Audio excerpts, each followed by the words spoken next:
Mume wangu, kwao mimi sikuridhishi mpaka umeamua kulala na mama mkwe wako. Wakubwa shikamoo, wadogo zangu habari zenu.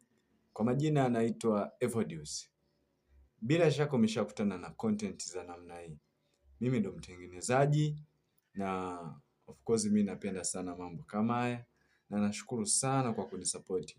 Samanini sana kwa leo hatutokuwa na muendelezo wa episode ya 5. Itaendelea kesho, lakini kwa leo hatutakuwa nayo kwa sababu huwa natumia credit, yani nanunua credit iweze kutengeneza katuni za hivyo.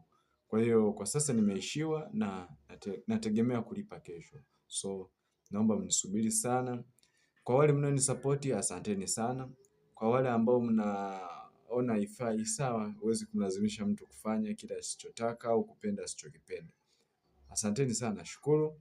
Kwa wale mnaotembelea YouTube, account yangu inaitwa Kosho TV.